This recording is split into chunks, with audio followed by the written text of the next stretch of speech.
Hello and welcome to This Woman's Work, a space where you can hear and read about some amazing women, the fantastic jobs they do and the paths that have led them to where they are today.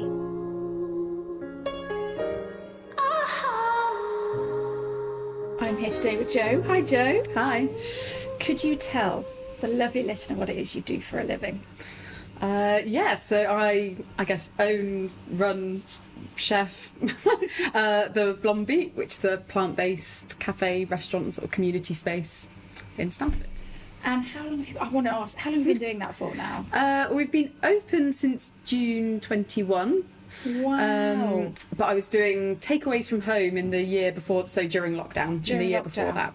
So we had a little test run at home. But okay, so there was no almost brand or identity before that. No. It was just sort of you testing out. Okay, Yeah. well, I'm not going to go down. Okay. This is what I always do. I start going ahead. Okay, so before we go forward, we're going to go back and talk about little Jo. Oh. At school and college, what were you like? What were you into? Oh gosh. Okay. Oh, we're going back that far. We're going right back. A little chatterbox, probably. I suspect most of my reports say that. Too chatty at school. But yeah, probably. Oh God, I wasn't expecting that. I had a pretty lovely upbringing, really, and grew up in Dorset on the south coast. Oh wow. With a bit of a family of environmentalists, I guess, which is probably where a lot of this. I was going to say, definitely is where a lot of this has come from. Not a massively foodie family at all, but yeah, just kind of a lot of outdoors and kind of 80s, 90s upbringing of Walkmans and shell suits. Back in the day. Brilliant. Yeah. So hang on then. So Dorset. So on the coast, or yeah. That's Corfe Castle. Wow. Yeah, the Jurassic Coast, where a big dinosaur's just been found, which my parents are thrilled about. But wow. Anyway, side chat. Side note. Yeah. So sisters. How many sisters, brothers? Yeah, I've got an older sister, 3 years older. Yeah, we get on very well now. I don't know if we did all the time as kids, but yeah, well enough, I think. But yeah, we're pretty similar as people. Yeah, she's a good buddy. So yeah. And then so in terms of the environmental route, which is obviously going to be absolutely one of my questions. Yeah. so your parents. So when you say they're sort of environmentalists, what are we talking? Well, my dad more than my mum. So my dad did various things, but sort of the bit that I really remember was him running field study centres and sort of outdoor education centres. So we spent a lot of our life there, I guess, because he outdoors. Yeah, pond dipping and like joining in all of the school groups that he had when mum was out at work and things. So we spent a lot of time sort of in and around that kind of environment, I guess. So a lot of sort of geography, biology, zoology type chat, which again at the time we were well bored by a lot of the time. But so that was just part of your life back then. Yeah, for sure. And then when you went on to college, then did you? So what A levels did you do? That geography, biology, which I shouldn't have done because I'm not a scientist. I don't know why I decided to really give that a go. Music and English. Back in the day. Okay. Yeah. And with the view to maybe doing. So I went to uni to do geography. Okay. I had no idea what I wanted to do. I just chose a subject that I really enjoyed and that would get me out of rural Dorset. Stop it while everyone else is trying to get back in. Yeah. Now I appreciate how silly that sounds, but as an 18-year-old, you just wanted to be in a city and experience, big wide world. I chose geography. I chose physical geography, kind of all the mountains and lakes and what have you. But turns out that is quite scientific, and I am not. So I kind of switched it to the more human, sort of social side. Okay. Yeah. Went to Sheffield. Okay. So straight from Dorset up to Sheffield. Yeah. Okay, and then from Sheffield. I then. Took a graduated. couple of years out afterwards, so moved back home and earned money, luckily living in a sort of honeypot town, plenty of cafes and pubs and things to earn money in over the summer. So earned some money and then went to Uganda for 9 months on a kind of gap year voluntary organic farming and kind of engagement programme. Wow. Yeah, it was quite cool. I don't know how it felt very impactful for us as people. I you know, you never quite know actually whether something like that good, is... aren't you? I think the point of it is you're trying to do good. Yeah, I think it's just, it's challenging when you then see a lot of other development projects happening alongside that are literally just people swooping in with a load of money and chucking cash at stuff and building things that just aren't relevant and aren't that particularly helpful, and then swooping back out again. Exactly. Yeah. So so I guess it kind of built my awareness of that kind of relationship, I guess, and kind of understanding what our role is in that and whether we have a place to go out and do that or not. But I also had a great time. So how long were you there for? The project was 6 months, and I then stayed for an extra sort of 3 months and did some travelling with some of the people that I'd met, some of it on my own, and then eventually decided, sort of partly through the experience in Uganda and some of the people I'd met, to go and do a master's at UEA in international development and education. Okay. Yeah. Which, if anybody is considering doing a master's and has not done one, like, you've got to be really up for that. Yeah. That was probably one of the before this, it was probably one of the hardest things that I've done.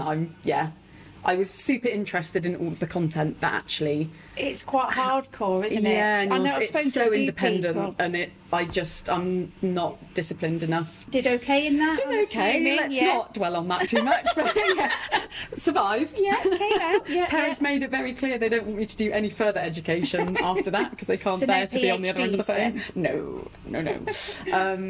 And pretty much I...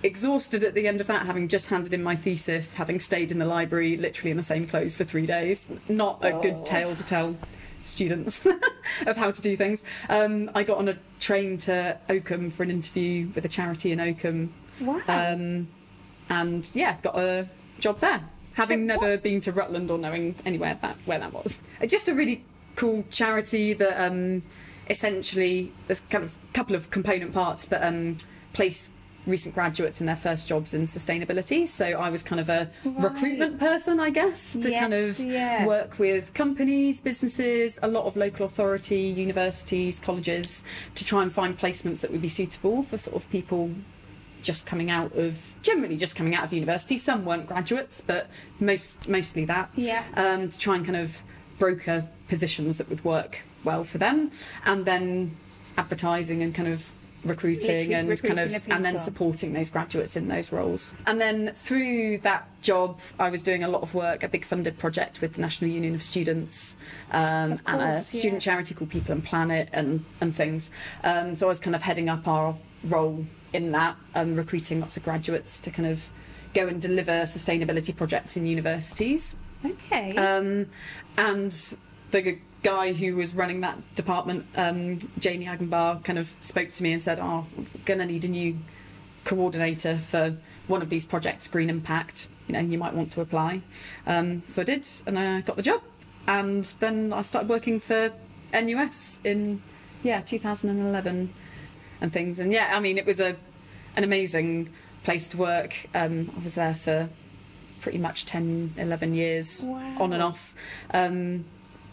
So it was difficult to leave, but there was an opportunity at the right time to take that opportunity. There was lots of development. It was an amazing team. Everybody coming in was pretty young and engaged, and like you say, kind of passionate and super committed to the cause and things. Like the amount of, it sounds funny to say it now knowing how many hours I do here, but the amount of hours that we did on behalf of an external project, I guess, travelling about the UK. I was quite often on trains at 6 in the morning and getting back at 10, 11 at night, or away for 4 or 5 days, and then doing something you believed in. Which 90% of people don't really do they? No, and I just don't think I've ever considered doing something that I didn't believe in. Well, I find it bizarre that people would do it. Obviously, I've done it at times out of necessity and things, but as a career or kind of aspiration, I guess I kind of always had it instilled in me that you should do something you're passionate about, and I guess my parents were quite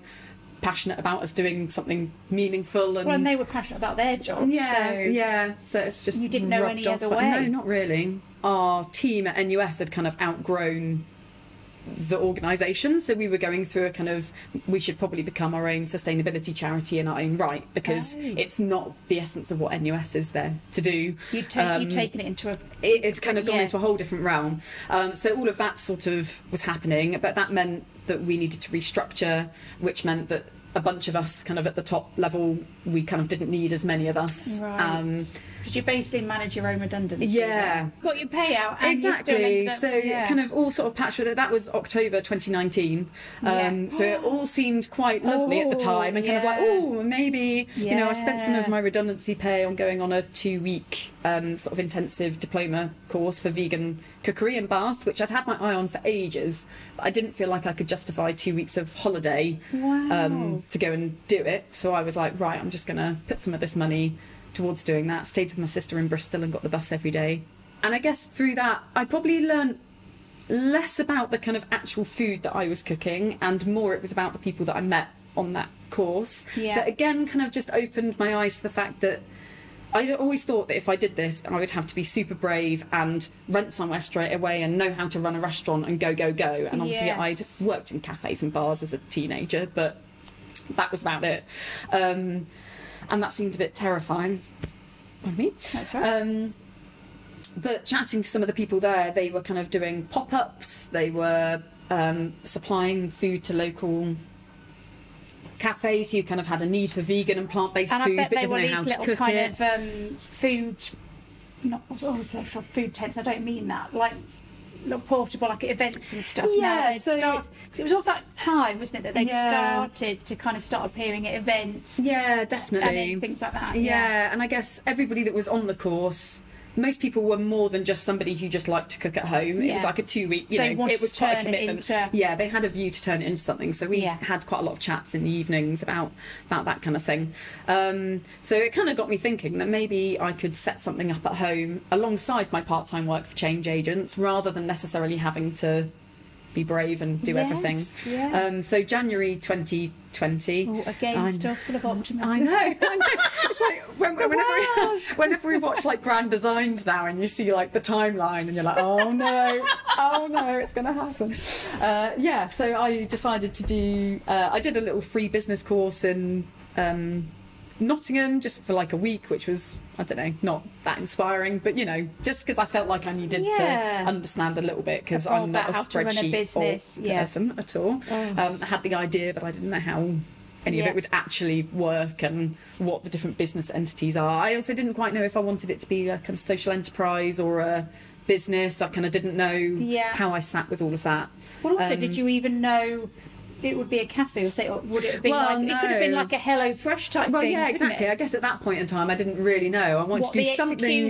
Part of it was. I wanted to do something with, actually at the time, vegetarian food, but predominantly plant-based food, with a real focus on sustainability and kind of everything that we were doing, with the kind of idea that it would, by proxy, kind of educate people about the benefits of that, and that you don't need a vast amount of meat and dairy to be healthy, and that actually the planet needs us to be a bit more careful about that, but always kind of with that idea of kind of sustainability and veganism by stealth. My role at NUS was all around behaviour change and engagement in sustainability, so I kind of knew that if you go in hard and just tell everybody to do something, it doesn't work. So it's all about the gentle, it's all about stealth. Gentle nudge. And so then I did a little test supper club at home, because I thought, well, maybe, like, Stamford doesn't really have anything like that, but cities are doing that all the time. Like, maybe there's a bit of a interest in that. So I did a test run with some friends that were half meat eaters and half not, to kind of get a feel for whether the sort of food that I did would appeal to both or neither. So that was a nice boozy evening. That was good. And also they'd have been really honest with you. Well, exactly. We sort of chose friends that we knew would kind of be really good, honest, critical friends and what have you. And then I did, I think, 2, maybe 3. I think like maybe I had to cancel the third one of actual sort of paying customer ones, and I just kind of had set up a Instagram and Facebook page and said I'm going to be doing this, and as a sort of supper club type thing. And at yours, so we had sort of 8 people that came along to each of those, which is a bit weird at home. I'm sort of glad that didn't have to become a thing for much longer. Not in London and stuff, though, is it? It's exactly. quite, those kind of things are quite, I mean, it was a kind of perfect opportunity to try it out, really, and see how it went. And definitely one of the people that came to that is became one of our sort of most regular customers throughout the whole journey, which is really nice. So I did 2 of those, and then lockdown happened. And I've been really involved in Second Helpings, food waste charity in Stamford since the beginning. Sort of George and I kind of set that up originally, so that kind of went into. Yeah, I didn't know you'd set Second Helpings. Well, in partnership with. I was quite involved from the get-go, really. Wow. Yeah, so when lockdown happened, that kind of went into overdrive of kind of how to. I was chairing the committee at the time, so kind of how we managed the beast and got food to people that really needed it. Yeah. And then we just sort of had the thought of like, it'd be a shame to kind of stop the momentum of what we've just sort of started. Literally. And people seemed quite interested and things. So kind of put it out there of if we did some takeaways on a Friday and Saturday night, would people be interested? And they were. Wow. So we basically just started doing that. I think from May 2020 we started doing it. Okay, yeah. So we did a kind of small menu, like 2 or 3, 4, items, a couple of main dishes, some salads, some little side dishes. When did you get the keys for this then? Beginning of March 2021. Yeah. And we had quite a lot of work to do in here to kind of. Well, there was no kitchen. Yeah. So to run a cafe, we needed a kitchen. I know you have a little life in you yet. I know you have a lot of strength left. I know you have a little life in you yet. The upstairs was going to take quite a lot longer to kind of finish off, but we'd already spent sort of 3 months renovating it because we were doing it in amongst and paying full rent and thinking we actually just and need rates to that are expensive we just need to get on and open and try something. So we made the decision to just open the courtyard in June 2021. And which is still very COVID-y as well, so I guess outdoor dining was quite of the time. Yeah, it really was. Yeah, people were still very much full masks and what have you. So we kind of thought, well, let's just open out there. Yeah, and we did it really quietly. So I messaged some of my regular customers to say we're doing this. It was quite stealth to start with. It was sort of the sort of thing you heard about through. Yeah, well, that was just because we were terrified that we wouldn't know how to do it. So it was very much a kind of not a big launch date. Yeah. We kind of just said to a few people, pop along, we'll be open, and then gradually we got there. But we'd had a crash course from 2 chimps who do our coffee for us and how to barista and figured out a till. But on day 1, a girl called Emily came in and asked for an iced latte, and I asked her how to make that, and she helped me, and then she came back in and she was like, are you looking for staff? And I was like, quite obviously I am. Wow. So then she was one of our first members of staff. Oh, what a great story. So we kind of figured that out. So it was actually kind of worked really nicely because it kind of enabled us to try it out. Yeah. Downstairs, we had the kitchen working and things. We kind of like the full shebang, but just with kind of 14 seats outside and takeaways. That's a brilliant kind of sort of. You're in a kind of, as the business term is, test and learn phase, aren't you? Oh, sure, yeah, we knew that. That's what we planned. Test and learn. Yeah, but you're just doing it naturally. Yeah, it just felt like the organic. On it, exactly. It just felt like the sensible way to kind of give it a go. And so then eventually, I can't remember quite how long afterwards, we opened the upstairs. Yeah. And then fairly soon after that, because I kind of always had it in my head that I loved the idea of it being a kind of cafe into a bar. We kind of got our licence straight away because I was like, I want there to be local beer and cider and things. It's kind of, I love that when you're in cities and you're abroad and it kind of coffee just effortlessly turns into wine and dinner and things, and I sort of felt like there wasn't anything like that in Stamford. It soon became clear to me that if we wanted to do that, we would have to be here every night doing that. So we didn't. So we just did our Friday night bistros, but they were packed out that summer, inside and outside, which was amazing. Wow. So it just kind of grew like that really. Yeah. And I'm guessing you're very careful with how much food you buy in, because you don't want it. You can't overorder, can you? Because we're very limited on space, which is one thing. Yeah, which is probably a good thing, though. Yeah. And I guess the idea behind a small sort of monthly changing menu is that we don't have to cater to absolutely everybody and produce, 20 dishes. It's grown a bit over time when people have asked for things, or we've done things and people have liked them, so we've kept them on the menu. But it's still, attainable for two of us to knock out in the kitchen every morning and to be able to store in one fridge and one freezer, essentially. So what is next then? We've just got a new chef in post now. Gosh, that must have been hard to recruit for, though. Well, yes and no. I mean, I think, we'll see. But so far, so good. I think that, again, the fact that I kind of just, we've chatted to a lot of people, and we now know a community of people that we both worked away so much that we didn't know people in Stanford, really. So a casual conversation with somebody who I knew was a chef, and had been involved in some of our kind of renovations out in the courtyard at the beginning, actually, but hadn't seen him massively over time. I kind of chatted to him about whether he knew anybody that might be interested, and it turned out he was quite interested. So actually, relatively straightforward so far. We've only had 3 days together, so we'll let him reserve judgment on whether it's working yet. But looking really positive. So hopefully after Christmas I'll be kind of less here, tying everything else up so that everything that's in my head that people need to know about can be regurgitated, and they can do what they need to with that.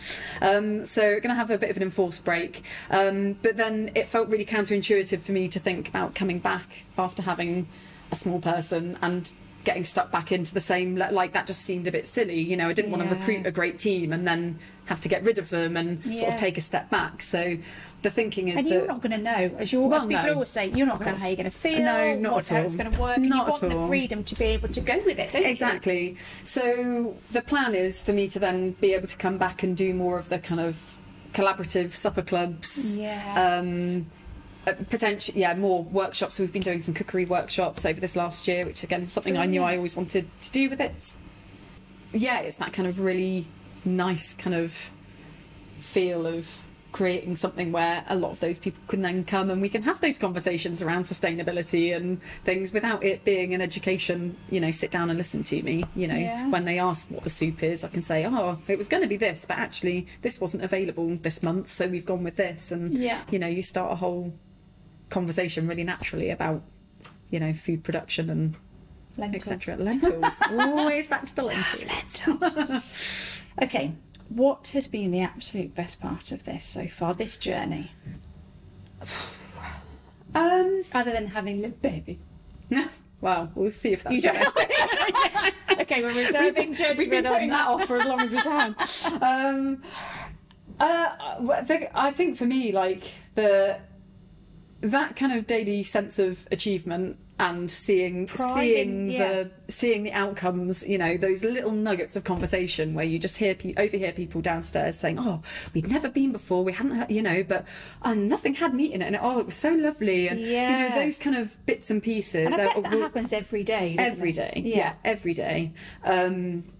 So those kind of unexpected little quiet wins, and for me the community, like I travelled around the UK for the last sort of 10 years before this, and we had some friends in town, and we were involved in community projects and things, but nothing like what I've now got here. And actually, I mean, having a small person has kind of made me really appreciate that. I know people who are experts in all sorts of wonderful things that I are now sort of friends and colleagues that I can now call upon, that I wouldn't have even known existed if I hadn't have set this up and created this space. And I think because we've created something that people really value, they really want to sort of pay that forward, and kind of are really excited to kind of help me, and can see how hard we've worked to do this, and I kind of, at least at the moment, I mean, let's see what the kids like as to whether that carries on afterwards, but are really just being amazing at kind of helping us through that process and things. So for me, the space in the community has just been brilliant, amazing. Flip side of that then, is what's been the most challenging part, other than obviously the hours? The hours and the the sacrifice of social, you know, it was fine at the beginning because everyone was coming out of COVID and we'd all given up our lives. And it was like, well, this will be fine because nobody's doing anything anyway. And then obviously people were, you know, there's been a lot of not necessarily mega life events that we've missed out on, but of course, you know, working weekends and Friday evenings and Saturdays. And again, it's only recently I've been able to pass that off onto other people. And if we needed to do those things before, we either needed to make the decision to shut or to do a reduced menu that the team could manage. And you know, when you're so busy all the time, being able to hand that over well and feel like you can actually go away and leave it and be confident that they're not going to flounder and feel horrible and that it's going to, you know, continue to build our customer base. I think that's been a real challenge. Okay, my 2 final questions then are always, what life advice would you give your younger self? And it can be very small Joe, it could be uni Joe, it could be Africa Joe. I don't know, like, have the confidence to go for it. I think I, you know, wasn't an unconfident child, but does that mean you didn't quite believe in yourself so much as you do now? Potentially. I mean, don't know. Catch me on the right day. But, I don't know. I mean, you know, I had everything I needed to be confident, I think. But I'm not an assertive person. Are you a bit of a worrier as well, or? Yeah, on behalf of others quite often. But I'm not good at asserting myself and things, and I don't think that's necessarily got better here, to be honest. But I don't know, standing by your convictions to do things like this, and you know, having the confidence to stand by.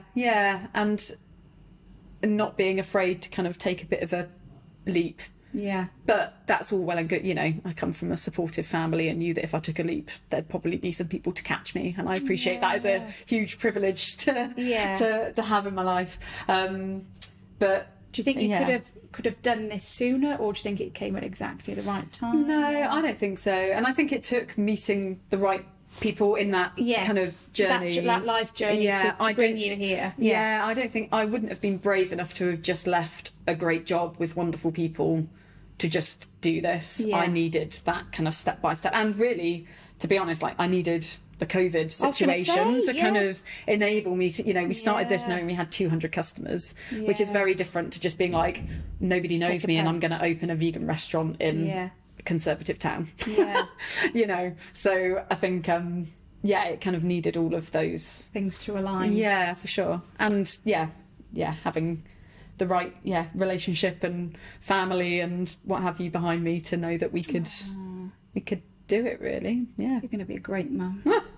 You are, because you've been brought up by a great mum, or you've been, you know, I think, you know what that looks like. I think that really helps people. I've been very lucky to have already know what the bare minimum is. I think so.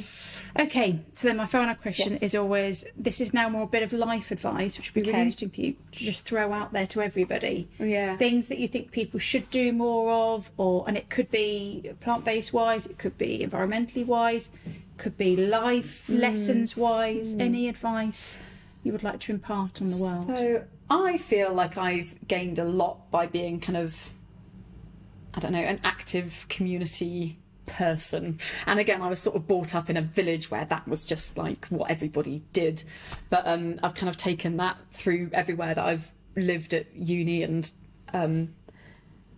things as well. And that for me, I think, just means before this, that meant that I could walk down the street in Stamford and bump into 5 or 6 people that weren't necessarily mates that I was going to go for a drink in the pub with or would be best buddies for life, you know, quite often older people or much younger people or what have you. But I just, for me as a person, kind of feeling part of a community and that connection is huge to kind of gaining value, and then to feel that you can do more in that community and that community's there to sort of catch you, I guess, as well. I just generally think, you know, if you can, being able to get involved with things like that in as small a way as possible. You know, a lot of community organisations literally just want somebody who can answer Facebook messages or, you know, drop something off once a week and things like that. And I just think, you know, it's not it's not always possible, but, you know, sometimes it's not that difficult. And I just think that's kind of, I say, in part enabled me to get where I have here, and kind of build that community aspect to it. So the kind of by proxy of that kind of lifetime of, I don't know, putting chairs away in village halls after events and things, you know, has kind of, led to here probably. Wow. On that note, thank you very much. It's quite all right.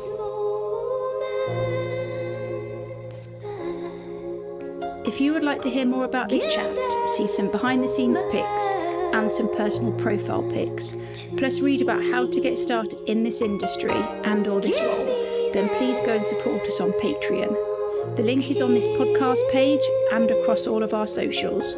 Sincere thanks in advance.